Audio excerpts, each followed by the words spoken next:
गोविंद जी क्या कुछ कहना चाहेंगे? बड़ा समर्थन आपको मिल रहा है। देखिए, मैं तो यही कहूँगा कि सिरसा मेरा परिवार है। अब मेरे परिवार को ये चुनना है, सिरसा वासियों को, कि इन्होंने एक सेवादार चुनना है या एक राजनीतिक चुनना है। सिरसा के अंदर एक जो सेवा की अलग जगी हुई है, सिरसा का कांडा परिवार सेवादार परिवार है और हमेशा लगभग 20 साल से ही सेवा कर रहे हैं। कभी राजनीतिक नहीं की। लोग राजनीति करते हैं, वो अपने प्रकार की राजनीति के करते हैं, हम उनके बीच में नहीं कहेंगे कैसे करनी है। वो अपनी, उनके हर आदमी की अलग सोच होती है, वो राजनीति करे, लेकिन कांडा परिवार हमेशा सेवा ही करेगा। तो मैं मेरे परिवार से यही कहूँगा कि अब आपने सोचना है कि आपके पास एक सेवादार खड़ा है और एक राजनीतिक खड़ा है, कि आपने किसको चुनना है।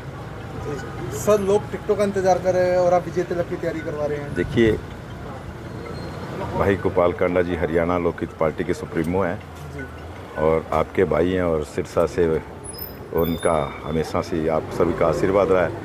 तो लोग इंतज़ार कर रहे हैं टिकटों का, और उनकी टिकट उनके पास होती है बाबा जी के आशीर्वाद से। तो वो अपनी सेवा में लगे हुए दिन रात 24 घंटे। गोविंद कांडा कहाँ से चुनाव लड़ेंगे? रानिया में भी डिमांड है, फतेहाबाद की भी बहन आवाज़ है। बहन जी, मेरे आका दिल्ली बैठे, जहाँ से भेजेंगे तो ठीक है, ना भेजेंगे तो आपकी सेवा कर लेंगे।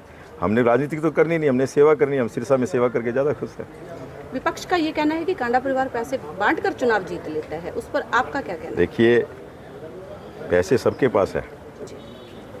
जो दुख सुख में पैसा काम आता है वो पैसा है। एक घर के आगे बोर्ड लग जाता है कि कोरोना काल में गेट ना खुड़काएं, और एक घर के आगे से 25,000 आदमियों की रोटी बनकर जाती है सुबह शाम, आपको ही पता है, कोई छुपा नहीं है। एक घर के आगे होल्डिंग लगा होता है कोरोना काल में कि फ़ोन भी ना करना, शायद कोरोना आ जाएगा फ़ोन में।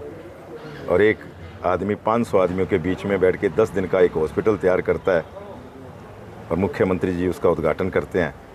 तो वो पैसे वहाँ काम आते हैं। तो उनको वो दर्द होता है कि सिरसा की सेवा क्यों कर रहे हैं। तो सिरसा हमारा परिवार है, विधायक जी ने हमेशा परिवार की तरह सेवा की है, तो उनको दुख लगता है कि ये काम है, ये कार्य क्यों कर रहे हैं। उन्होंने हमेशा ही इन ऐसे कार्यों के लिए रुकावट बनी है, रुकावट करी है।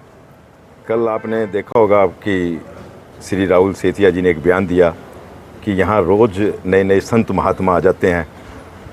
तो वो इतना उनको परहेज है संत महात्माओं से, तो आप देख लो वो क्या चीज़ है, कैसी राजनीतिक है ये, कि लोग जो संत महात्माओं से परहेज करते हैं। तो ये मेरा सिरसा परिवार है, मेरा परिवार समझता है कि यहाँ सेवा होती है, ये संत महात्माओं की नगरी है, और यहाँ बड़े बड़े संत हुए, उनके आशीर्वाद से जो चल रहा है सिरसा, और संतों की ही कृपा है सिरसा पे।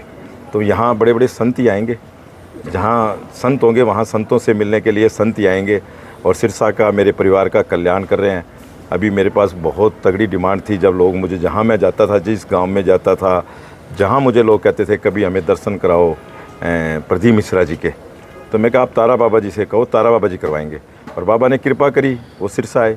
तो ऐसी बातें हैं, ऐसी चीज़ें। और वो यहाँ आकर जो एक उनका प्रदीप मिश्रा जी का एक वो जो चलता है कि जो शिव पुराण की कथा है, भोलेनाथ की जो कथा है, वो अगर 5 पंडाल में अगर कोई जाकर कथा सुनता है तो उसके सारे दुख दूर हो जाते हैं, और उसकी जो इच्छा होती है वो मिलती है। तो जब भाई गोपाल कांडा जी ने के देखा कि मेरा परिवार, मेरा सिरसा के जो लोग हैं वो कहीं नहीं जा सकते, और प्रदीप मिश्रा जी ने कहा है कि 5 कथाएं सुननी ज़रूरी है, तो उन्होंने वचन भरवा लिया 5 कथा का, क्या आप 5 कथाएं यहाँ ही करेंगे तारा बाबा कुटिया में। तो उन्होंने कहा मैं 5, तो वो आ रहे हैं फरवरी में, दोबारा आ रहे हैं। तो ये उनको देखना है, उन्होंने राजनीति करनी है, करते रहे, हमें कोई फ़र्क नहीं पड़ता। गोपाल जी कब तक सिरसा आ जाएंगे? गोपाल जी सिरसा में है, आपके दिल में है।